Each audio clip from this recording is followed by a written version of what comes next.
चलो, तो next, yes बच्चों, नेक्स्ट हम लोग बात करने वाले हैं अभी बोरॉन फैमिली की ही कुछ आपके जो रिएक्शंस थे, जिसमें हम लोगों ने बात की थी एल्यूमिनियम को लेकर। सुबह हम लोगों ने कुछ डिस्कशन किया था। नेक्स्ट बच्चों हम बात करने वाले हैं कुछ अदर रिएक्शंस हैं, उन पे भी डिस्कस करते हैं। तो जैसे अगर बच्चों मैं यहाँ पे लेता हूँ aluminium in the presence of nitrogen N2, yes, क्या फॉर्म होगा? एल्यूमिनियम के साथ बच्चों अगर अपन यहाँ पे अगर N2 गैस लेते हैं तो यहाँ से क्या फॉर्म होगा, बताओ जरा।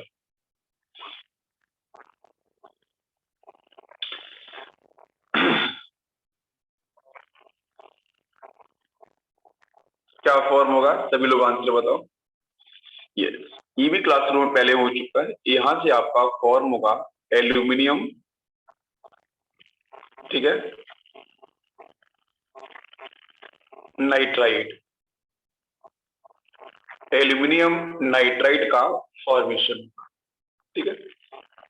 जिन बच्चों को पहले समझ में नहीं आया है उनके लिए भी रिवीजन है। यस, तो एल्यूमिनियम नाइट्राइड का फॉर्मेशन होगा। तो बच्चों इसको अपन बैलेंस कर लेते हैं। यहाँ पे AlN का फॉर्मेशन होगा, तो यहाँ पे मैं 2 का मल्टीप्लाई कर लेता हूँ, तो एल्यूमिनियम भी आपके 2 हो जाएंगे, 2 मोल्स, ठीक है। एल्यूमिनियम नाइट्राइड का फॉर्मेशन आपका हो जाएगा। सभी क्लियर है? यहाँ पे सभी क्लियर है बेटा, समझ में आ रहा है? नेक्स्ट रिएक्शन, अगर बेटा मैं इसी एल्यूमिनियम के साथ अगर मैं सल्फर की रिएक्शन कराता हूं तो क्या आंसर बनेगा, बताओ बच्चों। क्या आंसर बनना चाहिए?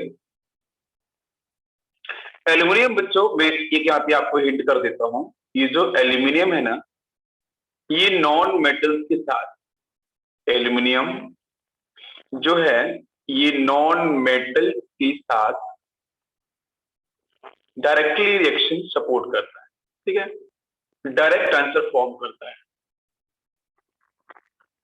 इसको यहाँ पे अगर कहीं भी एल्यूमिनियम के साथ आपको, एल्यूमिनियम के साथ कभी भी आपको कोई नॉन मेटल दे रखा है तो एल्यूमिनियम डायरेक्टली रिएक्शन परफॉर्म करता है। इसको कहीं भी कमीशन या फिर बाकी और चीजों की जरूरत नहीं पड़ती है, ये इजिली रिएक्शन आपका परफॉर्म कर लेता है, ठीक है। ओके, तो यहां से आंसर क्या फॉर्म होना चाहिए, बताओ सभी लोग आंसर। सल्फर से क्या फॉर्म होगा? तो बेटा यहां से सल्फर से फॉर्म होगा Al2H3, Al2H3, ठीक है। Al2H3 मतलब क्या है बेटा? दिस इज एल्यूमिनियम सल्फाइड, ठीक है, दिस इज एल्यूमिनियम सल्फाइड, ठीक है। ये कुछ कॉमन रिएक्शन है, ठीक है, ये आपको जनरली आनी चाहिए। एल्यूमिनियम सल्फाइड का फॉर्मेशन करेगा।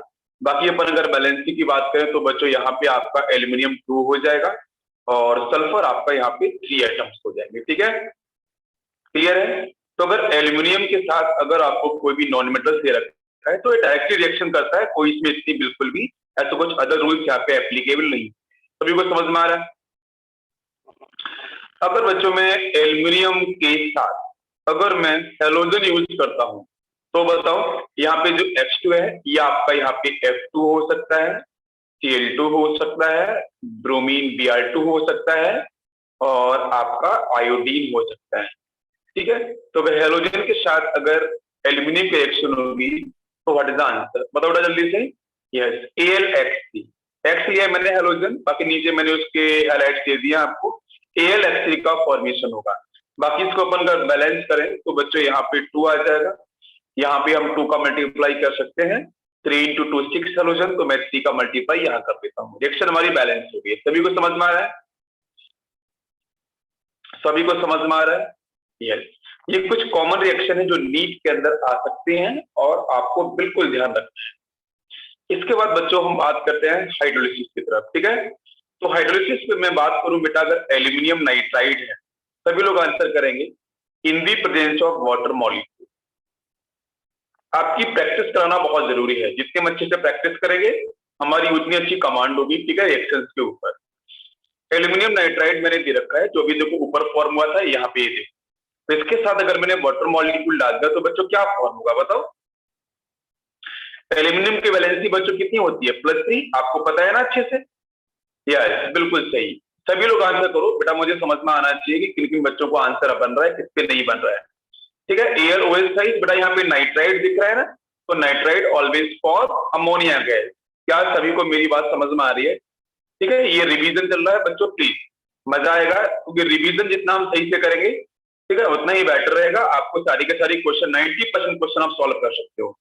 नेक्स्ट अगर मैं दूं यहाँ पे Al2S3 एल्यूमिनियम सल्फाइड, अगर इसके साथ याद करो बच्चों, पहले मैं ट्रिक पढ़ा चुका हूं, अगर सल्फाइड आ रहा है तो बच्चों यहाँ पे बताओ क्या फॉर्म होगा, जल्दी से बताओ आंसर। तो सेम आंसर, पहले तो एल्यूमिनियम का हाइड्रोक्साइड ही बनेगा, बाकी सेकेंड बेटा यहाँ पे प्रोडक्ट क्या बनेगा। मैंने पढ़ाया था ना बेटा, अगर सल्फाइड आ रहा है, अगर ये सल्फाइड आपको दिख रहा है तो it will convert into H2S gas. बिल्कुल सही, यही ट्रिक है, बिल्कुल H2S गैस का फॉर्मेशन होगा definitely Prachi. Yes, thank you बेटा, सभी लोग आंसर कर रहे हैं परफेक्टली। ओम यू ब्रिलियंट यार, बहुत आप आंसर करते हो। ठीक है, नेक्स्ट है आपका AlX3, बहुत करेक्ट आंसर भी करते हो। AlX3 के साथ अगर मैंने यहाँ पे वाटर मॉलिक्यूल, बेटा एल्यूमिनियम का हैलाइड अगर उसके साथ मैंने वाटर मॉलिक्यूल यूज किया तो आंसर क्या बनेगा? पहला आंसर आपका बन जाएगा, निराग बेटा आंसर करो यार, AlOH थ्राइस प्लस। बताओ बच्चों, यहाँ पे हाइड्रोजन, यहाँ पे हेलोजन, ठीक है शिव प्रसाद यार, तो क्या फॉर्म होगा बेटा? एक तो आपका HX सीधा फॉर्म हो जाए, कोई इसमें डाउट ही नहीं है। ठीक है, एल्यूमिनियम हाइड्रोक्साइड, बाकी आपके HX का फॉर्मेशन होगा। सभी बच्चों को ये बात समझ में आ रही है बेटा? रिवीजन हो रहा है, छोटी छोटी चीजें हैं, आपको बहुत ही अच्छे ढंग से कवर होनी चाहिए। ठीक है, जितनी भी कॉम्प्लेक्स और बड़ी रिएक्शन होती है उसमें छोटे छोटे पार्ट में अपन ने ब्रेक करना सीखा है, अच्छे से पता है ना? छोटे छोटे पार्ट में हम जितना ब्रेक करके पढ़ेंगे, हम बड़ी से बड़ी, डिफिकल्ट से डिफिकल्ट हम चीजों को आसान कर सकते हैं। अगर मैं बड़ी से बड़ी चीज को छोटे छोटे पार्ट में ब्रेक कर देता हूँ और उसको अगर मैं सॉल्व करता हूँ, बेटा कितनी भी बड़ी से बड़ी प्रॉब्लम हो, कितना बड़ा से बड़ा क्वेश्चन हो, या कितनी भी बड़ी चीज आपको अचीव करनी है लाइफ में, गोल अचीव करना है, आपको छोटे छोटे पार्ट में आपको ब्रेक करना पड़ेगा, छोटे छोटे टाइम इंटरवल में आपको ब्रेक करना पड़ेगा, छोटी छोटी इनिंग आपको खेलनी पड़ेगी और उसके बाद जाके आप एक बड़ी इनिंग आप क्रिएट कर सकते हो, आप जनरेट कर सकते हो, जिसको बोलते हैं सक्सेस। तो छोटे मैंने मेरा भी मेरा मेरा मानना हमेशा है, मैंने हमेशा क्लास के अंदर आपको पढ़ाया है, जितनी भी रिएक्शन मैकेनिज्म थी उसको मैंने 5 पार्ट में, 6 पार्ट में, 4 पार्ट में, मैंने जितने पार्ट में बन सकती मैंने ब्रेक किया और ब्रेक करने के बाद आपको मैंने समझाया। तो जितनी भी बड़ी से बड़ी डिफिकल्टी है, कितना भी बड़ा गोल आपको अचीव करना है, उस बड़े से गोल को छोटे छोटे पार्ट में आप ब्रेक कर लो। ठीक है, घबराना नहीं है। आपका नीट आपको निकालना, आपको डॉक्टर बनना है, तो क्या करो भाई, जितना भी बड़ा फिजिक्स वाला सेक्शन है, केमिस्ट्री वाला सेक्शन है, बायोलॉजी वाला सेक्शन है, उसको छोटे छोटे इंटरवल में, जो आज हम पढ़ रहे हैं, कल हम पढ़ेंगे, परसों हम लोग पढ़ेंगे, आप इमेजिन नहीं कर सकते थे आज से 3 महीने पहले कि इनऑर्गेनिक, या 2.5 महीने पहले कि आप इनऑर्गेनिक केमिस्ट्री में आप इतनी स्ट्रांग हो जाओगे। सीरियसली बताओ मुझे, कितनी आपकी पकड़ अच्छी हो जाएगी, आपको चीजें पता चलेंगी, आपके दिमाग में कितना कॉन्फिडेंस आपका डेवलप होगा। तो ये छोटे छोटे इंटरवल में हम अच्छे से पढ़ेंगे, हर रोज पढ़ेंगे, हर रोज थोड़ा थोड़ा करेंगे, तो गागर में सागर भर जाएगा बच्चों। समझ में आ रही है ना सभी को मेरी बात? हमारे पीछे, हाँ, तो गागर में सागर भरने वाली बात है ना। हम एक, आप लोग बिल्कुल छोटे से बच्चे हो, आपको आपके अंदर कितनी सारी नॉलेज भरनी है, तो गागर में सागर भरने वाली बात है। It is too much difficult, but difficult है लेकिन इम्पॉसिबल नहीं है। This is very very important right now, this is not important. ये आपका इम्पॉसिबल नहीं है, पॉसिबल है, क्योंकि गागर में सागर को भरना है, सागर बहुत है आपको पता है, तो इसलिए सागर का मतलब नॉलेज, इतनी सारी नॉलेज भरनी है, तो हर छोटे छोटे इंटरवल में हम लोग पूरा करेंगे और डेफिनेटली हम लोग वहां से एक दिन पहुंच जाएंगे। ठीक है, जो आपका ड्रीम है वो भी आपका कंप्लीट होगा। Yes Khatija, okay thank you, यही मैं चाहता हूं, लेकिन अपने साइड से कोशिश हमेशा करो। ठीक है, ये भी बहुत जरूरी है। तो बच्चों अब चलते हैं हम अपन नेक्स्ट सेक्शन पे, रिड्यूसिंग एजेंट की तरफ। रिड्यूसिंग एजेंट को लेके भी क्वेश्चन पूछता है बहुत बार एग्जामिनर। ठीक है, तो एग्जामिनर के दिमाग को मुझे पढ़ना है, एग्जामिनर जहां से बनाएगा मैं हर चीज को पढ़ना है, और एग्जामिनर कहीं से भी क्वेश्चन बनाए हम लोग सॉल्व करके आए। तो बच्चों रिड्यूसिंग एजेंट की प्रॉपर्टी आप लोगों को मैं क्लास में बहुत अच्छे से पढ़ा चुका हूं। ठीक है, तो आपको आंसर करना होगा, चलो फटाफट से। ठीक है, तो देखते हैं बच्चों, जैसे मैंने लिया यहाँ पे Cr2O3, ध्यान देना बच्चों, हम लोग मेटलर्जी वाले सेक्शन की तरफ थोड़ा सा मूव कर रहे हैं। अब यहाँ पे जो क्वेश्चन सॉल्व होगा बच्चों, तो आप लोग ध्यान करो, इलेक्ट्रोकेमिकल सीरीज जो हम लोगों ने क्लासरूम में पढ़ी थी, याद करो, कौन सा एलिमेंट किसको ऑक्सीडाइज करता है, कौन सा एलिमेंट किसको रिड्यूस करता है, कौन कौन सी रिएक्शन कैसे पॉसिबल होती हैं और कौन कौन सी रिएक्शन किस तरीके से पॉसिबल नहीं होती हैं। संदेश, यार जल्दी से आंसर बताओ सभी लोग, सभी बच्चे आंसर बताएंगे यार, जल्दी से बताओ क्या आंसर होगा। यस, तो आपको पता है क्रोमियम और एल्यूमिनियम की पोजीशन क्या थी बच्चों, याद करो जरा। यस, एल्यूमिनियम और क्रोमियम की पोजीशन, तो आपको वो इलेक्ट्रोकेमिकल सीरीज जो मैंने बताई थी वो दिमाग में आनी थी, ठीक है। एल्यूमिनियम और क्रोमियम की पोजीशन, बस वहीं से आंसर बनेगा। निरांश ने आंसर किया है क्रोमियम Al2O3, ग्रेट, बिल्कुल परफेक्ट आंसर किया यार, निरांश ने तो बहुत ही अच्छा आंसर किया है, बिल्कुल डेफिनेटली। यस, तो देखो यार आपको पता है एल्यूमिनियम, एल्यूमिनियम मैंने आपको पढ़ाया था, याद करो बेटा, इलेक्ट्रोकेमिकल सीरीज में यहाँ पे एक एलिमेंट ऊपर ए था, नीचे एलिमेंट बी था। ऊपर वाले जो एलिमेंट है बच्चों को आराम से ए प्लस में जाना चाहेगा, मतलब बेटा ये ऑक्सीडाइज करना चाहेगा। जरा याद करो पहले वाले कॉन्सेप्ट, अगर ये ऑक्सीडाइज का सेल्फ ऑक्सीडेशन होगा तो working as a strong reducing agent. और नीचे वाले जो एलिमेंट थे बच्चों सीरीज में, वो बच्चों क्या कर रहे थे बताओ जल्दी से। अरे नीचे वाले एलिमेंट बच्चों इलेक्ट्रॉन्स को एक्सेप्ट करना चाह रहे थे, इसलिए बच्चों यहां से बी माइनस बनेगा। तो मतलब बी से बी माइनस, तो मतलब बच्चों रिडक्शन हो रहा है ना, तो working as a strong oxidising agent. Fluorine नीचे आया था ना, अगर आपको याद होगा अच्छे से, मैंने बहुत बार बोला है fluorine is working as a best oxidising agent, क्या सभी को पता है बच्चों। तो क्रोमियम और एल्यूमिनियम में देख लो, एल्यूमिनियम के बच्चों यहाँ पे ऑक्सीडेशन नंबर 0 है, समझ में आ रहा है क्या। अरे भाई ऊपर वाला एलिमेंट अच्छा रिड्यूसिंग एजेंट होगा ना, तो ऊपर कौन आएगा एल्यूमिनियम, और नीचे कौन ईसीएस में क्रोमियम आता है। तो एल्यूमिनियम का बच्चों यहाँ पे 0 ऑक्सीडेशन नंबर है, तो ये बेटा ऑक्सीडाइज होगा, कन्वर्ट हो जाएगा Al2O3 के अंदर। What is the oxidation number here, आप निकाल सकते हो sir, 2 into x plus 3 into oxygen का -2 होता है, दैट इज इक्वल टू 0, ठीक है। और यहाँ से बच्चों -6 है, तो 2x इक्वल टू हो जाएगा +6। नाउ कैंसिल आउट कर देंगे तो x की वैल्यू आपकी आ जाएगी +3। तो यहाँ पे बेटा एल्यूमिनियम क्या है, +3 की स्टेट में है, तो 0 से बच्चों +3 में आ चुका है, मतलब ऑक्सीडेशन को सपोर्ट किया है। और क्यों किया है, क्योंकि मुझे इलेक्ट्रोकेमिकल सीरीज याद है, कोई बेटा यहाँ पे जादू नहीं है, ठीक है। इलेक्ट्रोकेमिकल सीरीज में पता है ना, एल्यूमिनियम ऊपर है, क्रोमियम नीचे आया था, तो ऊपर वाला एलिमेंट बेस्ट रिड्यूसिंग एजेंट होता है। क्या सभी को मेरी बात समझ में आ रही है। मेटलर्जी के अंदर भी एल्यूमिनियम का हम लोग यूज करते हैं बच्चों। और क्रोमियम का बेटा, क्रोमियम का आपका रिडक्शन हो जाएगा, एल्यूमिनियम का ऑक्सीडेशन हुआ है तो दूसरे को रिड्यूस करेगा, तो बेटा यहाँ से क्रोमियम आपका हो जाएगा बाहर, और प्लस बच्चों यहाँ से हीट होती है आपकी रिलीज। ये बात समझ में आ रही है, इतनी बात सभी क्लियर है। चलो अगर ये बात समझ में आ गई तो जल्दी से नेक्स्ट क्वेश्चन करके दिखाओ मुझे। Fe2O3 in the presence of aluminium, जल्दी से बताओ क्या आंसर बनेगा। Fe2O3 डायरेक्ट आंसर बताओ, Fe2O3 plus aluminium, what will be the answer, फटाफट बताओ बेटा, सभी लोग आंसर बताएंगे, ठीक है। चलो मैं सभी के अनम्यूट करता हूं, ठीक है, और फिर जरा मुझे आंसर करना सभी लोग। चलो सभी लोग आंसर बताएंगे, बताओ बच्चों, Fe2O3 plus aluminium, 2Fe plus Al2O3। हाँ, तो यहाँ पे देखो Fe2O3 के साथ जैसे मैंने एल्यूमिनियम यूज किया, तो आपको पोजीशन पता है सर, एल्यूमिनियम ऊपर आता है, आयरन नीचे आता है, तो एल्यूमिनियम तो ऑक्सीडाइज हो जाएगा और दूसरे को रिड्यूस करेगा।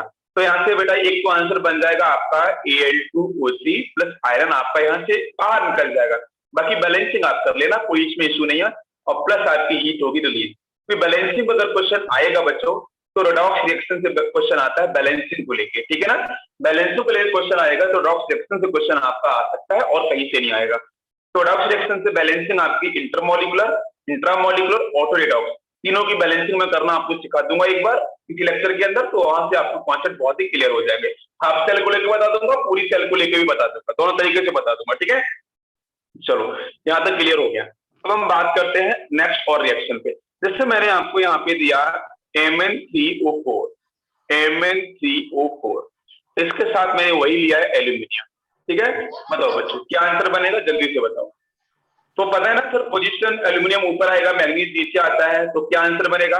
तो देखो Mn यहाँ से आपका क्या हो चुका है बेटा, Mn का हो चुका है आपका रिडक्शन, तो एल्यूमिनियम का बच्चों हो जाएगा ऑक्सीडेशन, तो ये कन्वर्ट हो जाएगा आपका Al2O3, वेल नोन कंपाउंड, सभी को पता है Al2O3 में कन्वर्ट हो जाएगा।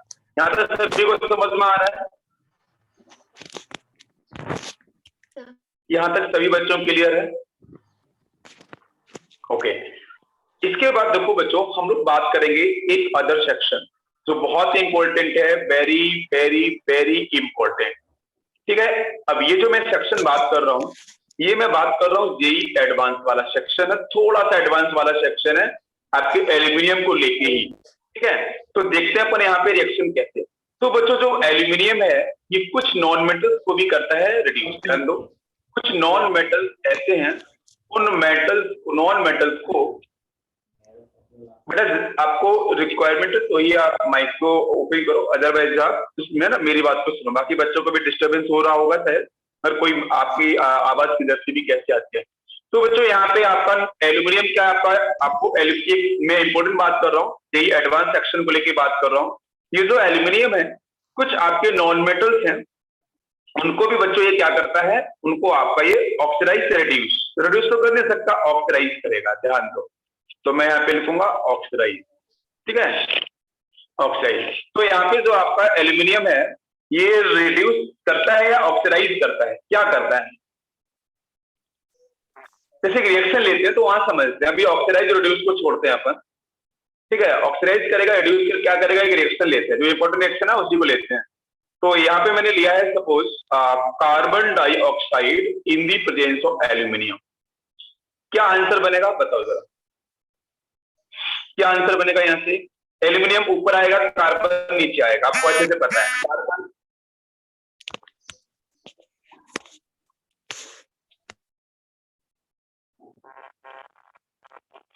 एल्यूमिनियम ऊपर आएगा, कार्बन आपका नीचे आएगा, बताओ जरा क्या आंसर बनेगा? एक तो आंसर को बेटा सभी लोग Al2O3 बनेगा प्लस कार्बन का ऑक्सीडेशन नंबर तो सर यहाँ पे +4 था, क्या इसमें कोई चेंज आएगा? हाँ बिल्कुल, कार्बन आपका यहाँ पे रिड्यूस हो जाएगा। देखो कार्बन का +4 था, यहाँ पे आपका 0 हो गया है। तो कार्बन मतलब याद रखना इस रिएक्शन को, कार्बन डाइऑक्साइड में ये जो कार्बन है, ठीक है मैं सीधा बोलूंगा, कार्बन डाइऑक्साइड गैस, बेटा कार्बन डाइऑक्साइड जो दिख रहा है इस मॉलिक्यूल का रिडक्शन हुआ है, +4 से आपके 0 में गया है, और एल्यूमिनियम यहाँ पे आपका 0 में था, यहाँ पे आपका हो चुका है कितना, यह आपका कितना होगा अभी बताया था मैंने, आपकी +3 में आ गया है। ठीक है, तो इसका हो चुका है ऑक्सीडेशन। तो एल्यूमिनियम यहाँ पे कैसे एक्ट किया है बताओ बेटा? एल्यूमिनियम ने कार्बन डाइऑक्साइड को ऑक्सीडाइज किया, रिड्यूस किया है, क्या किया है जल्दी बताओ answer? Oxidise, reduce, okay done. वही ऑक्सीडाइज नहीं, रिड्यूस किया है, खुद ऑक्सीडाइज हुआ है ना? यस मेरा बेटा, थैंक यू सभी लोगों को थैंक यू, बिल्कुल डेफिनेटली। तो यहाँ पे आपका रिड्यूस हुआ है, बाकी आपका ऑक्सीडाइज नहीं हुआ है। अच्छा एक रिएक्शन और लिखते हैं जरा, ठीक है, ये भी एडवांस में डिस्कस हुई सिलिकॉन को लेके, SiO2 in the presence of aluminium, क्या आंसर बनेगा इसका? तो दो आपको देखना है, आपके नॉन मेटल ऑक्साइड कौन कौन से बच्चों, कार्बन डाइऑक्साइड और सिलिकॉन का ऑक्साइड। ठीक है, तो यहां से आपका आंसर बन जाएगा Al2O3 प्लस आपका सिलिकॉन यहां से हो जाएगा रिलीज। तो ये दोनों रिएक्शन आपकी इंपॉर्टेंट है, एनसीईआरटी में आपकी दे भी रखी है, सभी को समझ में आ रहा है? ओके, अब इसके बाद नेक्स्ट में जो रिएक्शन लेने वाला हूं, ठीक है, जरा उनका आंसर बताना। जैसे मैंने लिया zinc sulphate in the presence of aluminium, what will be the answer? बताओ रिएक्शन फीजिबल होगी या नहीं होगी, रिएक्शन से बनेगा प्रोडक्ट रिएक्टेंट या नहीं बनेगा, ये बताओ बताओ बेटा, क्या रिएक्शन पॉसिबल नहीं होगी? हाँ श्रुति ने सही बताया, दशरथ ने भी सही बताया, खतीजा ने बिल्कुल सही परफेक्ट बताया, yes aluminium sulphate is right answer. ये देखो कैसे करना है, राहुल ने बताया नॉट पॉसिबल। बेटा राहुल बेटा प्लीज आपको इलेक्ट्रोकेमिकल सीरीज को वापस से रिवाइज कर लेना है, ठीक है, इसके ऊपर यूट्यूब पे लेक्चर है, वहां भी जाके आप देख सकते हो, ठीक है, और वहां भी आपको ये मिल जाएगा, मैंने वहां भी एक लेक्चर बनाया हुआ है इसके ऊपर, आप देख लेना, पहले लेक्चर बने हुए हैं। तो यहाँ पे हाँ बिल्कुल ये सही आंसर किया है, निरांश ने सही आंसर किया, डेफिनेटली निरांश, थोड़ा बैलेंसिंग कर लो, परफेक्ट है ना, बैलेंसिंग में थोड़ा सा गड़बड़ हो रहा है निरांश। अच्छा यहाँ पे वैष्णवी ने भी थोड़ी सी मिस्टेक की है, ठीक है, वैष्णवी ने भी थोड़ी सी मिस्टेक करी है, ठीक है। देखो ये रिएक्शन बच्चों पॉसिबल होगी, क्यों? Aluminium is more electropositive as compare to zinc. संदेश आपका देखो आंसर नहीं आ रहा है, ठीक है, तो यहाँ पे एल्यूमिनियम जो है वो आपका जिंक के कंपैरिजन में आपका मोर इलेक्ट्रोपॉजिटिव है। मैं सभी के ऊपर ध्यान रखता हूं, है ना, कौन कौन बच्चे आंसर दे रहे हैं, कौन कौन नहीं दे रहे हैं। मोर इलेक्ट्रोपॉजिटिव आपका है एज कंपेयर टू जिंक। तो बच्चों ये ऑक्सीडाइज होना चाहेगा, बिल्कुल। तो यहाँ से कन्वर्ट किस में होगा बेटा, एल्यूमिनियम जाएगा बच्चों सल्फेट के साथ। तो यहाँ से बेटा पता है एल्यूमिनियम लिख लो, इसका लिख लो सल्फेट। बेटा एल्यूमिनियम की वैलेंसी कितनी होती है, जल्दी बताओ बेटा, +3, ठीक है, आपको पता है ना। और सल्फेट की बच्चों -2, क्रॉस मल्टीप्लाई कर दो। कुछ बच्चों ने कंपाउंड ही गलत बना दिया है, सही से नहीं लिखा है। तो यहां से बन जाएगा Al2SO4 थ्राइस हो जाएगा। कितने बच्चों ने ये लिखा था, okay, Al2SO4 thrice first compound बनेगा, बाकी बेटा जिंक यहां से आपका बाहर। तो ये पता है कौन सी रिएक्शन है, मैंने क्लास में कराई है इस टाइप की रिएक्शन। बताओ बच्चों रिएक्शन मैंने कराई है कि नहीं कराई है, इस टाइप की रिएक्शन मैंने बोली थी डिस्प्लेसमेंट रिएक्शन। अगर आपको हेडिंग याद होगी तो हेडिंग मैंने डलवाई थी बहुत अच्छे से, दिस इज डिस्प्लेसमेंट रिएक्शन, ठीक है। हेडिंग डलवा के ही मैंने ये पढ़ाया था आपको, दिस इज डिस्प्लेसमेंट रिएक्शन, जहां पे एक मेटल दूसरे मेटल को डिस्प्लेस करता है इन देयर एक्वस सॉल्यूशन। मैंने यहाँ पे लिखाया था वहां पे आपको, ठीक है। तो yes this reaction is feasible. Next reaction जरा करके दिखाओ। तो ये रिएक्शन कराई थी क्लास में, कॉपर सल्फेट के साथ अगर मैंने एल्यूमिनियम लिया है तो क्या रिएक्शन फीजिबल होगी, यस और नो। क्या रिएक्शन फीजिबल होगी, यस और नो, जल्दी से आंसर बताओ बेटा, यस और नो। क्या ये रिएक्शन आपकी फीजिबल होगी, अगर होगी तो क्या आंसर बनेगा, नहीं होगी तो क्यों नहीं होगी, यस बिल्कुल होगी। ओम ने सही बताया, शादे बेटा यस थैंक यू, बिल्कुल सही बताया। बाकी लोग भी आंसर करो यार, सभी बच्चे आंसर करेंगे, मजा तभी आएगा। पीसीएमबी के कुछ बच्चे हैं जो आंसर नहीं करते हैं, पीसीएमबी में कुछ बच्चे ऐसे हैं पीसीएमबी बैच के जो रिस्पॉन्स नहीं करते हैं, ठीक है यार। देखो जितना आप रिस्पॉन्स करोगे मुझे पता चलेगा आपके डाउट्स, ठीक है, आपकी चीज है। आप बहुत से बच्चे ऐसे हैं जो डाउट कभी नहीं पूछते हैं, कुछ बच्चे ही डाउट पूछते हैं, इसलिए सभी लोग आंसर करो यार, मुझे पता चलेगा तो मैं आपकी मदद कर सकता हूँ अभी, नहीं तो एग्जाम पास में आता जाएगा ना, फिर आप लास्ट टाइम बोलोगे सर अब एग्जाम से 2 महीने बचे हैं, सर अभी मुझे पढ़ा दो सब कुछ। बेटा नॉट पॉसिबल, ये इम्पॉसिबल टास्क हो जाएगा, नेचर के अगेंस्ट नहीं जा सकते हैं। तो अभी चल रहा है, पूछते चलो बराबर, आंसर मैं देता जाऊंगा। एब्सोल्यूट ट्रू होगी, ईसीएस की according and answer aluminium sulphate बनेगा, बिल्कुल सही। राहुल अमान बिल्कुल सही, यस बेटा अमान यार आंसर किया करो, है ना। जितना अधिक से अधिक आंसर करोगे मैं उतना ही ज्यादा क्लियर कर पाऊंगा, क्योंकि मैं सभी के मैसेज बॉक्स में जाकर मैं आंसर रीड करता हूँ सभी बच्चों के। तो बच्चों आपको पता है एल्यूमिनियम की पोजीशन ऊपर होती है कॉपर से, कॉपर तो बेटा हाइड्रोजन से भी नीचे आता है, आपको पता है, इसी तरह याद कर लो, हाइड्रोजन के नीचे भी आता है, रिएक्शन इज फीजिबल। तो बच्चों इसकी जो इलेक्ट्रोपॉजिटिविटी नेचर है वो बहुत अधिक है, मतलब एल्यूमिनियम जो है ना बच्चों वो इजिली क्या होना चाहेगा, वो तो ऑक्सीडाइज होना चाहेगा, तो रिएक्शन बच्चों होगी बिल्कुल, ठीक है। अगर रिएक्शन होगी तो what is the answer, answer बच्चों क्लियर है। पहला आंसर क्या बनेगा, ऊपर जो लिखा भी है एल्यूमिनियम का सल्फेट Al2SO4 थ्राइस। बेटा ये देख लो, लिखना सीख लो, है ना, कैसे लिखा है मैंने बैलेंसिंग वाला ये कॉन्सेप्ट, ठीक है। और प्लस यहाँ से कॉपर आपका हो जाएगा, रिलीज हो जाएगा। सभी को मेरी बात समझ में आ रही है, जल्दी से बताओ। सभी बच्चों को यहाँ तक बात क्लियर हो गई है, चलो डन, थैंक यू। अब देखो, अब बेटा इसके बाद हम लोग अब चलेंगे नेक्स्ट पॉइंट की तरफ, ध्यान देना सभी। क्वेश्चन बच्चों एलएम से भी आता है, ठीक है। एलएम ये अदर चैप्टर में है, लेकिन मैं एलएम को यहाँ बता देता हूँ, ठीक है। एलएम एक्चुअली है क्या, आपको पता है ना, फिटकरी हिंदी बोलते हैं इसको, और जहाँ पे कहीं किसी को ब्लीडिंग वगैरह होती है तो वहां पे फिटकरी को लगाते हैं, ठीक है। और जो कटिंग वगैरह अभी तो ऐसा हो गया है, थोड़ा नई नई चीजें आ गई हैं, ठीक है। जो बार्बर की दुकान पे जाते थे अपन, और जाते भी हैं, तो शेविंग के बाद फिटकरी लगाते हैं जनरली, आपने देखा व्हाइट कलर का होता है, क्रिस्टलाइन सॉलिड होता है, ठीक है। और उसका बहुत ज्यादा यूज होता है, ठीक है। हाँ बिल्कुल, निरांत ने बोला है तुर्टी, ओके ठीक है, नया शब्द है मेरे लिए, नया है आपके लिए, आपको पता होगा ये, ठीक है। तो वो आपको पता होगा डेफिनेटली, वाटर प्यूरिफिकेशन के लिए, यस बिल्कुल सही, फिटकरी वाटर प्यूरिफिकेशन के लिए। जब अगर पानी होता है ना उसको धागे बांध के लटकाते हैं ना, तो सारी की सारी इम्प्योरिटीज आपकी ऊपर जाते हैं, तो उसको हम एलिमिनेट कर सकते हैं। ये बहुत बार बच्चे करते हैं घरों में, ठीक है, ऐसा एक्सपेरिमेंट। तो उसी एलएम के बारे में हम लोग बात कर रहे हैं, ठीक है। तो LM is actually a double salt बच्चों, first thing is that very very important, LM जो है ना वो बच्चों डबल सॉल्ट। देखो डबल सॉल्ट का मतलब ये है, देखो एसिडिक सॉल्ट होते हैं, बेसिक सॉल्ट होते हैं, डबल सॉल्ट भी होते हैं। तो डबल सॉल्ट का मतलब बच्चों ये है कि एक से अधिक, मैं हिंदी में लिख रहा हूं, एक से अधिक, ठीक है, एक से अधिक, मेरी राइटिंग थोड़ी सी सही नहीं होगी शायद, ठीक है, एक से अधिक, शायद आपको समझ में आएगा, एक से अधिक, ठीक है। तो एक से अधिक बेटा मोर देन वन, एक से अधिक अगर सॉल्ट मिलते हैं किसी भी कंपाउंड के अंदर, बेटा सॉल्ट के पास क्या होता है, कैटाइन और एनायन, आपको पता है ना सभी को, positive part and negative part. तो एक से अधिक अगर बच्चों सॉल्ट होते हैं किसी भी गिवन कंपाउंड के पास, तो then we will call simply it is double salt. क्या मेरी बात सभी तक पहुंच रही है? क्या ये मेरी बात सभी बच्चों तक पहुंच रही है एलम के बारे में? तो alum are basically double salt. क्या मेरी बात सभी को समझ में आ रही है? जिसके अंदर बच्चों डबल सॉल्ट में एलम की बात करें तो यहाँ पे जो वाटर ऑफ क्रिस्टलाइजेशन है बच्चों, water of crystallisation, water of crystallisation बच्चों यहाँ पे आता है आपके एलम के साथ 24 वाटर मॉलिक्यूल्स बच्चों यहाँ पे अटैच होते हैं। ध्यान रखना, छोटी छोटी मैं बात बता रहा हूँ, हाँ बहुत से बच्चों को पता भी है, बिल्कुल डेफिनेटली।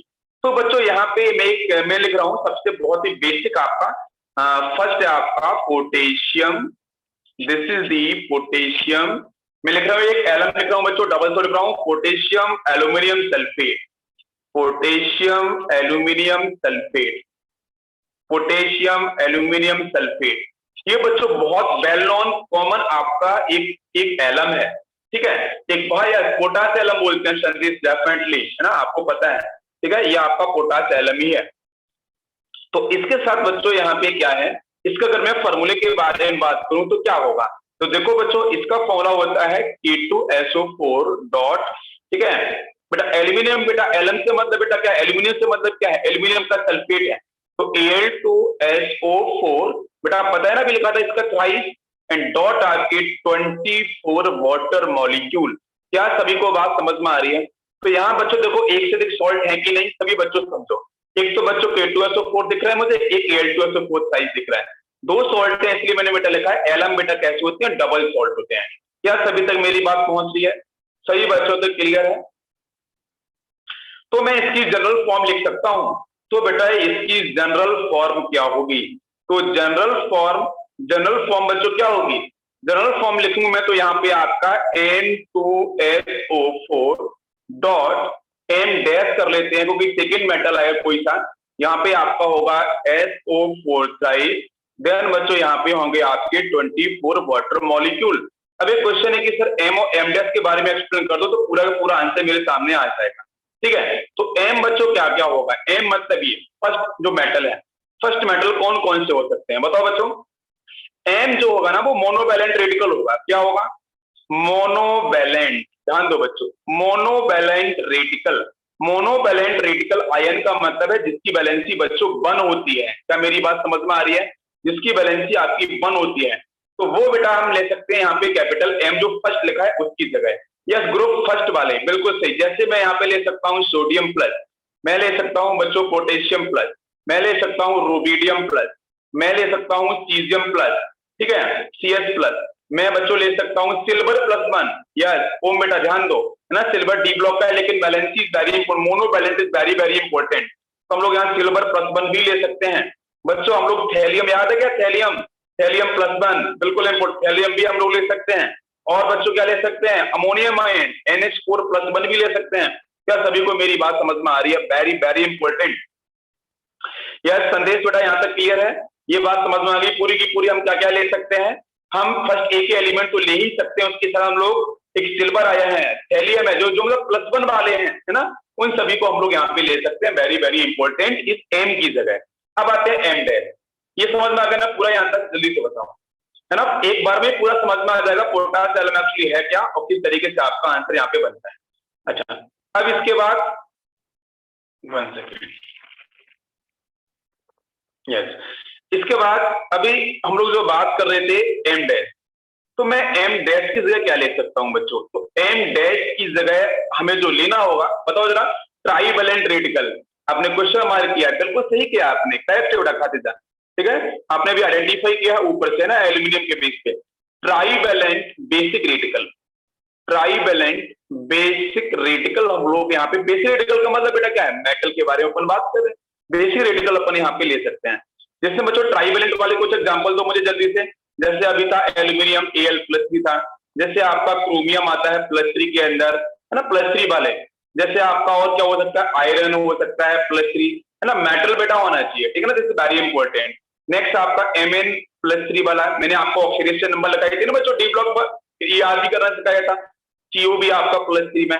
तो ऐसे जितने भी आपके +3 वाले, ETC लिखा है लास्ट में, जितने भी आपके +3 वाले हैं वो बच्चों M डैश के जगह रिप्रेजेंट कर सकते हो और सीधा का सीधा आंसर आपका बन जाएगा, ठीक है।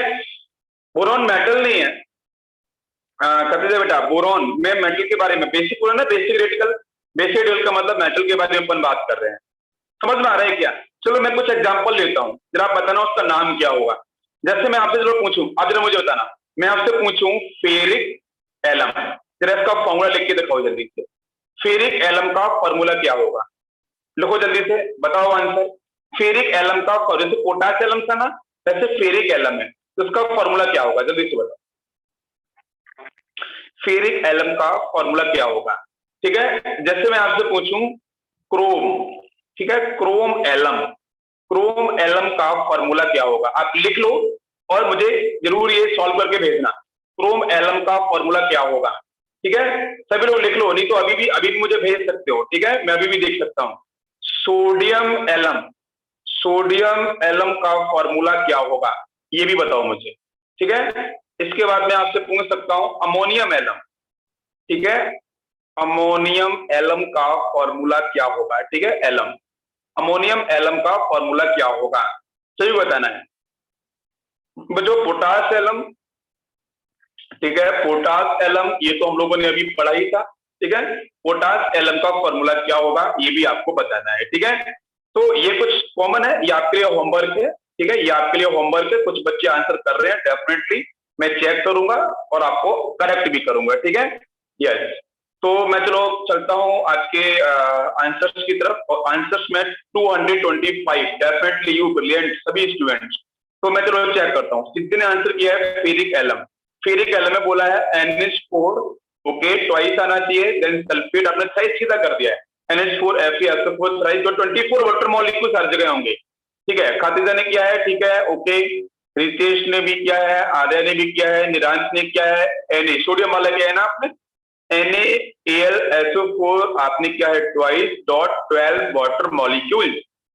देखो आपने किया है सोडियम एलम का, तो उसको आप चेक कर लो, Na2SO4 डॉट Al2SO4 आपके थ्राइस, बाकी 24 वाटर मॉलिक्यूल, ध्यान बेटा, ठीक है, 24 वाटर मॉलिक्यूल डेफिनेटली आपने यहाँ कॉमन लेके कर दिया है, 2 कॉमन लेके आपने राइट थिंग सॉल्व किया है, ठीक है। तो 24 वाटर मॉलिक्यूल्स को रखना ही है, बाकी लोग भी आंसर करो, हाँ बिल्कुल करेक्ट है। तो यहाँ तक आपको सभी को समझ में आ गया होगा, ठीक है। ये जो एक्स्ट्रा इन्फॉर्मेशन के बारे में हम लोग डिस्कशन कर रहे थे, क्या सभी बच्चों को यहाँ तक क्लियर है? बाकी बच्चों इनकी जो रिएक्शंस वगैरह है ना, वो सब आप बोलोगे सर ये बनता कैसे है, तो एलम का फॉर्मेशन भी थोड़ा सा मैं बता देता हूँ, चलो। पोटास एलम थोड़ा सा इंपॉर्टेंट है, तो पोटास एलम आपका जो है ना वो फॉर्म कैसे होता है, उसकी प्रिपरेशन क्या है, तो प्रिपरेशन भी हम लोग देख लेते हैं एक बार, है ना।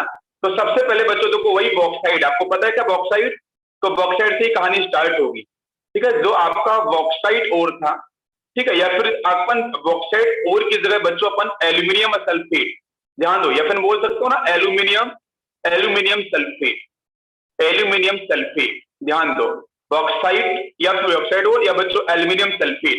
तो हम क्या करते हैं, बॉक्साइड ओर को बच्चों हम लोग बॉइल करते हैं, बॉक्साइड ओर को हम बॉइल करते हैं in the presence of H2SO4, तो Al2O3 आ गया बच्चों बॉक्साइड से, और प्लस बच्चों हम इसको हीट करते हैं in the presence of H2SO4।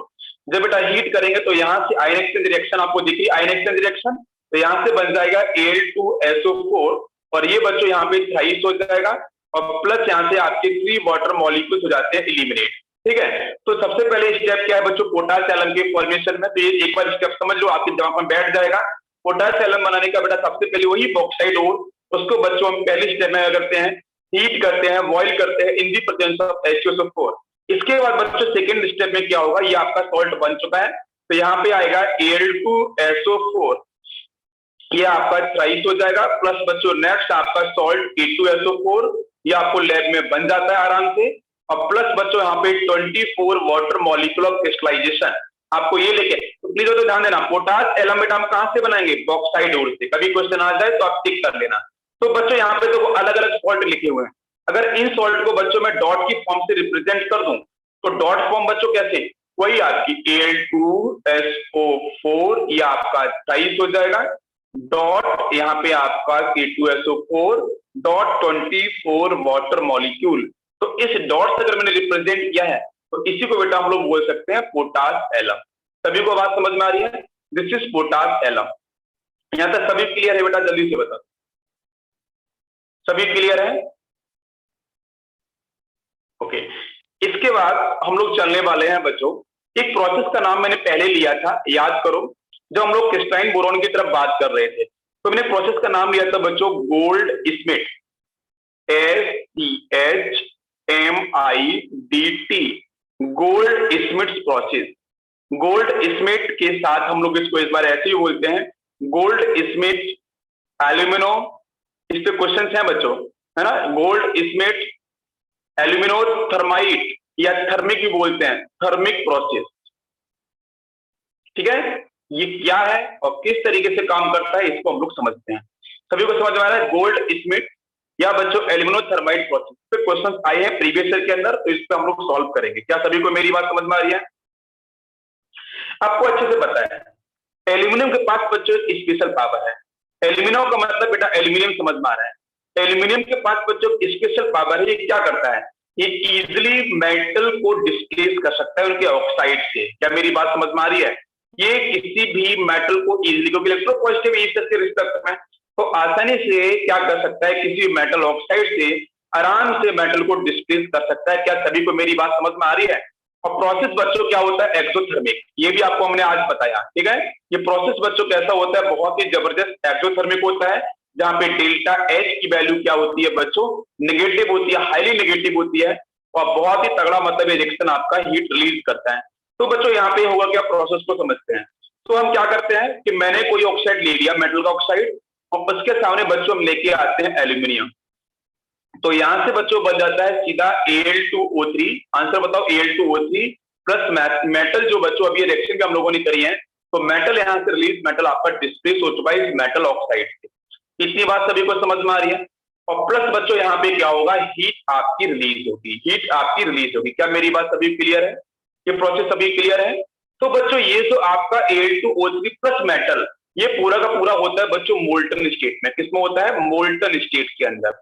ये बेटा पूरा का पूरा मोल्टन स्टेट में, समझ में आ रहा है कि नहीं आ रहा सभी को? ये पूरा का पूरा मोल्टन स्टेट में आपको देखने को मिलेगा। क्या बच्चों क्लियर है? सभी क्लियर है ना? लिक्विड फेज होगा, एनर्जी बहुत ज्यादा रिलीज होगी, ये पूरा लिक्विड फेज में होगा। यस। तो बेटा यहाँ पे ये जो पूरा का पूरा जो प्रोसेस है, ये प्रोसेस किसने कराया था? एक साइंटिस्ट का नाम है आपका, ये लिखा है साइंटिस्ट का नाम गोल्ड स्मिथ। गोल्ड स्मिथ एक साइंटिस्ट का नाम है, समझ लो। गोल्ड स्मिथ एक साइंटिस्ट का नाम है, तो उन्होंने इस प्रोसेस को बेटा डिफाइन किया था, तो उन्हीं के नाम पे यहाँ पे बोला गया गोल्ड स्मिथ प्रोसेस। क्या मेरी बात सभी को समझ में आ रही है? यहाँ तक क्लियर है? गोल्ड स्मिथ समझ में आ गया प्रोसेस है क्या एक्चुअली में? ठीक है, अब बात करेंगे गोल्ड स्मिथ प्रोसेस के कुछ एप्लीकेशंस हैं, है ना? ये किस तरीके से वर्क करता है उसको भी हम लोग समझते हैं। ठीक है, चलते हैं तो नेक्स्ट पॉइंट को देखते हैं। यस, नेक्स्ट बच्चों हम लोग लेंगे यहाँ पे, जिससे आपके कुछ मेटल है लाइक क्रोमियम, लाइक आपका मैग्नीज, जो एनसीईआरटी में उसी को मैं ले रहा हूँ। नेक्स्ट आपका यहाँ पे मोलिब्डेनम। ध्यान दो बच्चों, क्रोमियम, मैग्नीज, मोलिब्डेनम एंड बच्चों कुछ आपके नॉन मेटल। ठीक है, कुछ आपके नॉन मेटल। वो नॉन मेटल्स बच्चों कौन कौन से हो सकते हैं? या तो आपका बोरॉन हो सकता है, या बच्चों यहाँ पे आपका सिलिकॉन हो सकता है। ठीक है, इनके बारे में बात आप लोगों ने कही थी, कार्बन के बारे में भी बात करी थी। यस, तो ध्यान दो बच्चों, यहाँ पे हम लोग बात कर रहे हैं application of gold Smith process, जिसके अंदर बच्चों मैं पहले बात करूंगा यहाँ पे कुछ मेटल्स है, जैसे क्रोमियम है, मैग्नीज है, मोलिब्डेनम है, जैसे नॉन मेटल्स के अंदर बच्चों बोरॉन है, सिलिकॉन है। ठीक है, तो अगर ये बच्चों किसी भी ऑक्साइड के साथ प्रेजेंट होंगे तो इनका एक्सट्रैक्शन हो जाएगा। जैसे अगर मैं यहाँ पे बात करूं सिंपल सी पहली स्टेप के अंदर रिएक्शन अगर बात करूं, जैसे मैंने यहाँ पे लिया है Cr2O3, अगर इसके साथ मैंने एल्यूमिनियम यूज कर दिया तो बताओ बच्चों यहाँ पे क्या होगा? क्रोमियम आपको रिलीज हो जाएगा, बाहर निकल जाएगा और यहाँ से बन जाएगा आपका Al2O3। और पता है कि यहाँ पे एल्यूमिनियम का ऑक्सीडेशन हो चुका है, इसका आपका रिडक्शन हो चुका है, इसका ऑक्सीडेशन हो चुका है। और प्लस बच्चों अगर एल्यूमिनियम पर यूज कर दिया तो यहाँ पे हीट एनर्जी बहुत ज्यादा रिलीज होगी। Reaction is very exothermic. क्या समझ में आ रहा है? सभी क्लियर है? जैसे अगर मैं यहाँ पे B2O3 लेता हूं, तो B2O3 के साथ अगर मैंने यहाँ पे एल्यूमिनियम यूज कर दिया, तो बच्चों आंसर क्या बनेगा? Al2O3 बनेगा, और प्लस यहाँ से आपका बोरॉन रिलीज होगा, और प्लस बच्चों यहाँ से हीट एनर्जी बहुत अधिक रिलीज होगी। क्या आपको मेरी बात समझ में आ रही है? जैसे मैंने सिलिकॉन का ऑक्साइड ले लिया, SiO2 ले लिया, इसके सामने मैंने एल्यूमिनियम लेके आया, तो बच्चों यहाँ से इधर को मेटलर्जी के अंदर भी बेटा यूज करने को मिलेगा ये, ठीक है? तो Al2O3 बन जाएगा, बाकी आपका यहाँ से हीट हो जाएगा रिलीज, ठीक है? तो वहां भी हम डिस्कस करेंगे बच्चों रिएक्शन, ठीक है, किस तरीके से ऑक्सीडेशन और रिडक्शन होगा इन दी प्रेजेंस ऑफ एल्यूमिनियम, ठीक है? ये बात ध्यान रखना। क्या सभी को इतनी बात समझ में आ रही है? जल्दी से बताओ। एक तो ये प्रोसेस बेटा मेटल डिस्प्लेसमेंट, दूसरा आपको मैंने बताया था थर्माइट बेल्डिंग। जैसे ट्रेन वाला एग्जांपल दिया ना, ट्रेन की जो पटरीज होती है, ठीक है, उनमें किस तरीके से, ठीक है? तो आपका यहाँ पे एक बहुत बड़ा होता है thermite welding, thermite welding of metal, ठीक है, थर्माइट बेल्डिंग ऑफ मेटल, ठीक है? तो वहां पे भी हम इसका यूज करते हैं। क्या आपको मेरी बात समझ में आ रही है? बताओ बच्चों। यस, बस इसमें ध्यान ये देना कि जब रेलवे की जो पटरियों पे अगर बेल्डिंग करी जाती है, तो वहां पे एक रेशियो होता है, वो रेशियो बच्चों ध्यान रखना, Fe2O3 के साथ जो एल्यूमिनियम लेंगे हम, उसका रेशियो थोड़ा सा आपका ध्यान रखना। तो बच्चों यहाँ पे एल्यूमिनियम पाउडर जो होगा, उसके साथ अगर मैं यहाँ पे Fe2O3 लूंगा, तो एल्यूमिनियम का जो बेटा होगा परसेंटेज वो 1 होगा, और Fe2O3 आपका 3 होगा। तो बहुत बार इसे बोलते हैं 1:3। कैसे अगर लिखा जाए, तो एल्यूमिनियम के साथ अगर आपका Fe2O3, तो हम बोलेंगे 1:3। ये भी आपको क्वेश्चन आ चुका है प्रीवियस ईयर के अंदर, कि थर्माइट बेल्डिंग ऑफ मेटल्स का हम जो एल्यूमिनियम और जो आयरन का ऑक्साइड है, उसका हम रेशियो कितना लेते हैं? तो बच्चों लेते हैं 1:3। तो 1:3 प्रोसेस को हम लोग क्या बोलते हैं? थर्माइट। क्या आपको मेरी बात समझ में आ रही है? और यहाँ का जो बेटा टेम्परेचर होता है ना, वो कितना आता है? ये भी देखो, यहाँ का टेम्परेचर बच्चों जो आता है, this is near about 2500 degree Celsius. Please ध्यान दो बच्चों, बहुत डेंजरस है, मतलब 2500, ठीक है, 2500 डिग्री सेल्सियस टेम्परेचर बहुत जल्दी क्रिएट हो जाता है। अगर आप Fe2O3 के साथ एल्यूमिनियम यूज करोगे, तो बच्चों तो कितना तगड़ा टेम्परेचर यहाँ पे क्रिएट हो रहा है, और सारा का सारा आपको मोल्टन फेज में आयरन आ जाएगा। और वही बच्चों वहां पे हम क्या करेंगे, जहाँ पे क्रैकिंग होगी वहां पे हम क्या करेंगे, इसको डाल देंगे, डालने के बाद तो वहां पे आपका परफेक्टली वो क्लियर हो जाएगा। कितनी बात सभी को समझ में आई? जल्दी से बताओ, सभी बच्चों को यहां तक क्लियर है?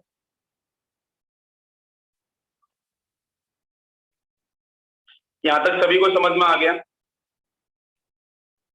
ओके, बाकी बच्चों मैं आपको ये सब पढ़ा चुका हूं। इसके बाद बाकी आपको जो भी चीजें हैं मैं PDF वगैरह इस पे और शेयर कर दूंगा, ठीक है? तो बोरोन फैमिली में जितना हो सकता था उससे अधिक हम लोगों ने पढ़ा है, ठीक है? और कहीं कोई अगर आपको डाउट वगैरह रह जाता है, ठीक है, कोई क्वेश्चन वगैरह आपसे सॉल्व नहीं होता है, तो आप मुझसे वहां पे पूछ सकते हो, ठीक है? कोई उसमें दिक्कत नहीं है, ठीक है? मैं आपको बताने के लिए तैयार हूँ। अच्छा, एक चीज और थोड़ा सा समझ लेते हैं। एक क्वेश्चन और आता है बच्चों, एक क्वेश्चन को और मुझे याद आ रहा है कि बोरा, जैसे हम बात करते हैं बोराजोल को लेके, ठीक है, तो बोराजोल पे भी क्वेश्चन आता है कि बोराजोल क्या है। बोराजीन के बारे में तो मैं पढ़ चुका हूँ, बोराजोल क्या है, तो बोराजोल पे भी क्वेश्चन आता है। कोई बताएगा मुझे बच्चों बोराजोल क्या होता है? जल्दी से बताओ, व्हाट इज बोराजोल? तो देखो बोराजोल बच्चों कुछ भी नहीं है, तो अपन ने पढ़ा था डाइबोरेन, याद है ना, B2H6, 1 सेकेंड, B2H6 पढ़ा था ना डाइबोरेन। इसके साथ बच्चों हम क्या करते हैं, 2 मोल्स ऑफ अमोनिया यूज करते हैं eight low temperature, eight low temperature. ध्यान दो बच्चों, बोराजोल कभी आता है तो कैसे देखना है, ठीक है? फर्स्ट स्टेप के अंदर बच्चों हम डाइबोरेन का यूज करते हैं in the presence of ammonia gas, और लो टेम्परेचर बेटा इसका सर्कुलेशन करवाएंगे, तो सेकंड कराने बेटा यहां से बन जाता है B2H6 डॉट आपका NH3, ठीक है? ये कंपाउंड आपका यहां से फॉर्म हो जाएगा, ठीक है, डॉट NH3। और फिर बच्चों हम क्या, इसको हम इनऑर्गेनिक बेंजीन के नाम से बाद में कॉल कर लेते हैं यहीं से आपका। तो फिर उसके बाद अगर बच्चों में इसी कंपाउंड को, ये जो बन चुका है, अगर इस कंपाउंड को, ये एडिशनल प्रोडक्ट है बेटा, this is addition product, this is additional product. Addition product इसको बोलते हैं, जहाँ पे डॉट लगाते हैं वो बेटा वो एडिशन प्रोडक्ट होता है, ठीक है? तो यहाँ पे अगर इसको मैं हीट करता हूं 200 डिग्री सेल्सियस पे, तो व्हाट इज द आंसर? तो बच्चों यहां से आपका जो आंसर बनता है वो बन जाता है 2 मोल्स ऑफ B3N3H6। यही और यही बच्चों क्या होता है, दिस इज बोराजोल, ठीक है? यही होता है आपका बोराजोल। तो बोराजोल का कभी फॉर्मूला आ जाए, आपको इसी को टिक करना है, बाकी बच्चों यहाँ पे H2 गैस होगी जो एक्स्ट्रा, वो आपका रिलीज हो जाएगा। क्या सभी को मेरी बात समझ में आ रही है? और बोराजोल का जो बच्चों स्ट्रक्चर वो बेंजीन की तरह ही होता है। कैसा होता है? बेंजीन की तरह होता है। सभी को समझ में आ रहा है?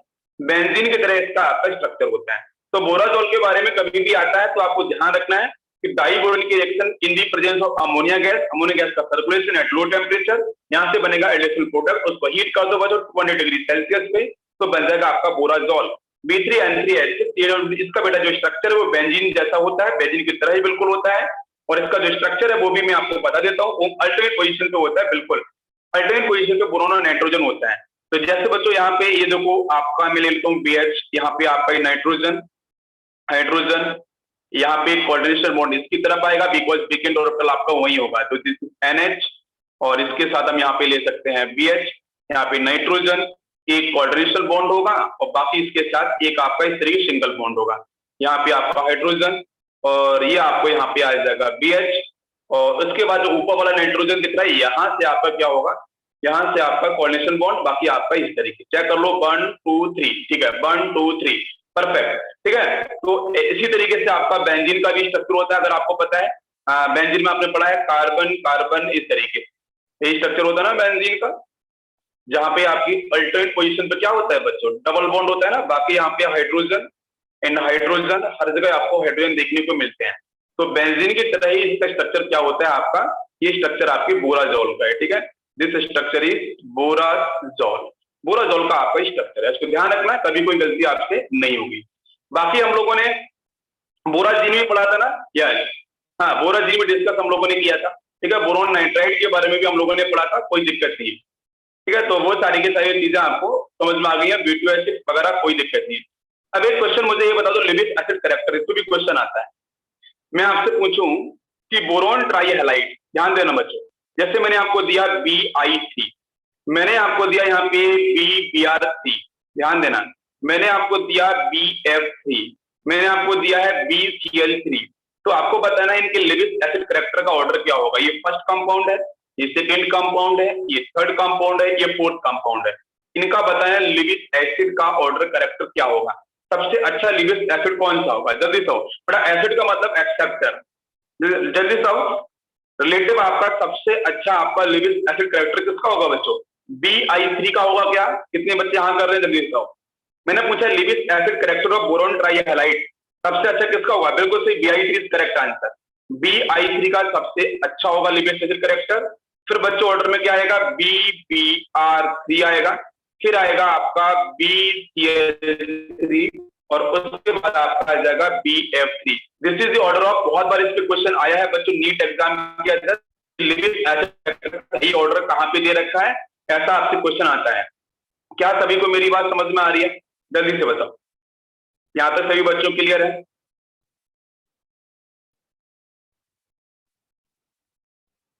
सभी क्लियर है? किसी बच्चे को कुछ डाउट है तो आप पूछ लो मुझसे, किसी को कुछ डाउट?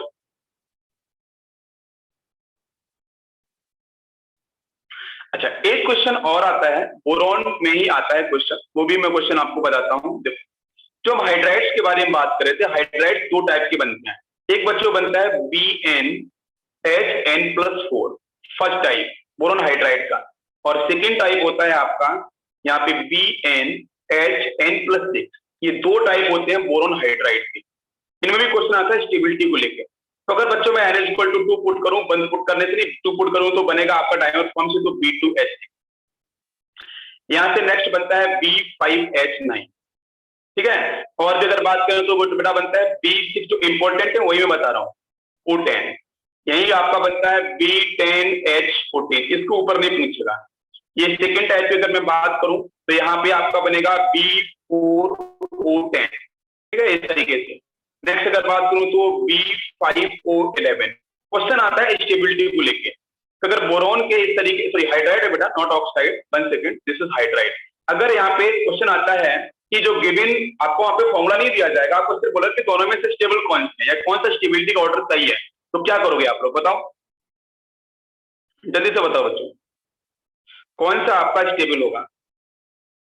तो ध्यान रखना, अगर इस फॉर्मूले को फॉलो करते हुए कोई भी हाइड्राइड है BnH n+6, तो वो हमेशा कैसा होगा, लेस स्टेबल।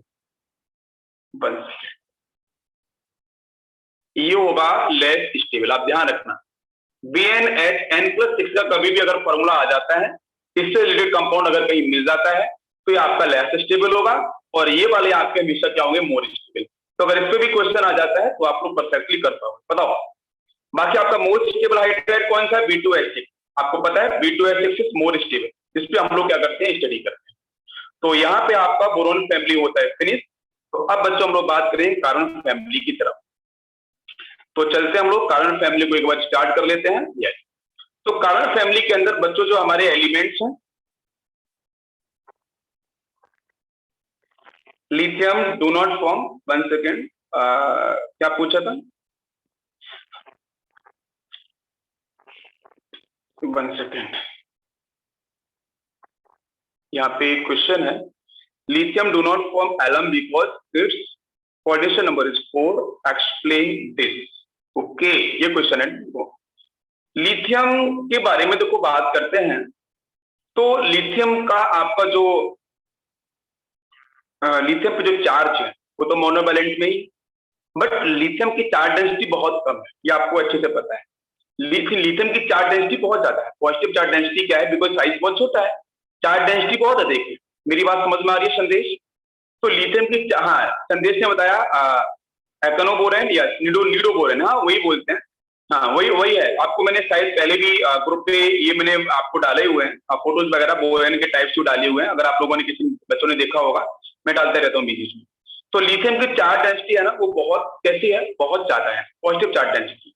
जब पॉजिटिव डेंसिटी बहुत अधिक है, तो अगर उसके पास कोई भी एनाइन आके लगेगा तो वो आयन नेचर होल्ड तो करेगा नहीं। आप बताओ मुझे, वहां पे कोवेलेंट कैरेक्टर बहुत ज्यादा होगा, और जब मैं उसे आयोनाइज कराऊंगा तो जो डबल सॉल्ट होते हैं, अगर मैं उसे आयोनाइज कराता हूँ तो उसमें सारे के सारे कैटाइन और सारे के सारे एनायन आयोनाइज होते हैं बहुत ही अच्छे से। लेकिन लिथियम से बनने वाला सल्फेट जो होगा, जो उसमें सॉल्ट होगा, तो डबल सॉल्ट की अपन बात कर रहे हैं, तो पहले वाले केस में जो NSO4 जब दिखाते हैं, रिप्रेजेंट करते हैं, तो क्वेश्चन तो यही है कि लिथियम वहां पे कोवेलेंट कैरेक्टर होल्ड करेगा, आयनन को होल्ड ही नहीं करेगा ना। मैंने बोल दिया सॉल्ट, तो कोवेलेंट कैरेक्टर वाले जो आपके कैटाइन्स हैं ना, वो जनरली आपके नहीं आने वाले हैं, सिंपल सा है। क्योंकि वहां पे डबल सॉल्ट की अपनी पहचान है। क्या पहचान है, कि सारे के सारे कैटाइन आपके आयोनाइज होते हैं, एक से अधिक आपके कैटाइन मिलने चाहिए, एक से अधिक आपके एनाइन मिलने चाहिए। तो जब covalent character according to Fajan rule ज्यादा हो जाएगा, तो हम कैसे डिफाइन कर सकते हैं, नहीं कर सकते ना। इसलिए हम क्या करते हैं, लिथियम को जनरली हम लोग इसके अंदर फॉलो नहीं कराते हैं, आपके पोटास एलम के साथ, ठीक है। बाकी इसके अंदर एक्सप्लेनेशन जो भी है आप और भी मुझसे पूछ सकते हो, मैं बताऊंगा। नेक्स्ट देखो बच्चों, कार्बन फैमिली की तरफ हम लोग मूव कर रहे हैं। हम लोगों ने बहुत कुछ पढ़ लिया है, ठीक है। आपके बोरॉन फैमिली के अंदर हम लोगों ने इतना डेप्थ में पढ़ा है, बहुत ही अधिक पढ़ लिया है, ठीक है। फिर भी कोई किसी बच्चे को कॉन्सेप्ट रह गया हो तो आप मुझसे पूछ लेना, ठीक है, मुझे पर्सनल टेक्स्ट करके पूछ लेना, कोई दिक्कत नहीं है। तो बच्चों कार्बन फैमिली के अंदर देखेंगे, सबसे पहले एलिमेंट हमारा कार्बन है, सिलिकॉन है, जर्मेनियम है, टिन है, लेड है। कार्बन बच्चों कैसा है, नॉन मेटल है। सिलिकॉन कैसा, मेटलॉइड होता है। जर्मेनियम भी मेटलॉइड है। टिन आपका मेटल है। लेड आपका मेटल है। क्या सभी को पहले ये बात समझ में आ रही है, कौन कौन से मेटल है, कौन कौन से नॉन मेटल है, ठीक है। पहले पॉइंट तो क्लियर आपको होनी चाहिए। अब इसके बाद हम लोग बात करते हैं फिजिकल प्रॉपर्टीज पे। तो बच्चों देखो यहाँ पे ये देखो गुब्बारे हैं, आप लोगों के लिए हैं, ठीक है। आप लोग इनको ले सकते हो और एंजॉय कर सकते हो, ठीक है। ये आप लोगों के लिए है, ठीक है। तो आप लोग बच्चे हो, इसलिए मैं यहाँ पे बोल रहा हूँ ओनली फॉर यू, ठीक है, आप सभी के लिए है। तो आप लोग यहाँ से एंजॉय कर सकते हो, ठीक है, इंटरटेन कर सकते हो, और एक दो को बढ़िया सा चेहरा बना लेते हैं हम लोग यहाँ पे, क्योंकि बोरॉन फैमिली हमारी हो गई है खत्म, तो थोड़ा सा मुझे आराम मिल रहा है। तो अभी देखो, ये देखो यहाँ पे खुश हो रहा है, इसका थोड़ा चेहरा सही से बन नहीं पाया यार, नहीं इसको ऐसे कर लेते हैं अपन, चलो ये मुस्कुराता हुआ चेहरा है, ठीक है, यस ऐसे कर लिया। तो ये आप लोगों के लिए, हाँ संडे, ओके ओके, थोड़ा सा यार करना पड़ता है, क्योंकि आप लोग नहीं तो ऐसा बोलोगे कि सर क्या दिन भर वही पढ़ाते रहते हो, ये रिएक्शन हो रही है, वो हो रही है, इस तरीके से चल रहा है, वैसे चल रहा है, तो थोड़ा सा बीच में आपको टाइम देना इसलिए जरूरी है, ठीक है, कोई इशू नहीं आता। चलो तो बच्चों अब हम बात करेंगे यहाँ पे अपने नेक्स्ट पॉइंट की तरफ, कि हमें पढ़ना क्या क्या है। तो वो देखो, हमें पढ़ना है बच्चों एटॉमिक रेडियस के बारे में, आयनोस एनर्जी के बारे में, इलेक्ट्रॉन कॉन्फिगरेशन के बारे में, ऑक्सीडेशन स्टेट के बारे में, इन सब चीजों के बारे में हमें पढ़ना है कार्बन फैमिली। तो सबसे पहले बच्चों यहाँ पे देख लो, ये साइज टाइम 2 अप, ओके ठीक है। तो टाइम बच्चों यहाँ पे पूरा हो चुका है, तो हम लोग कल पढ़ेंगे, ठीक है, बाकी चीजें। तो थोड़ा इंटरेस्टिंग सेक्शन चल रहा था, चलो या रिवीजन हो गया पूरा का पूरा, मतलब चीजें रिवाइज हो रही है, मजा आ रहा है। चलो थैंक यू बच्चों, कल हम लोग पढ़ते हैं फिर से नेक्स्ट।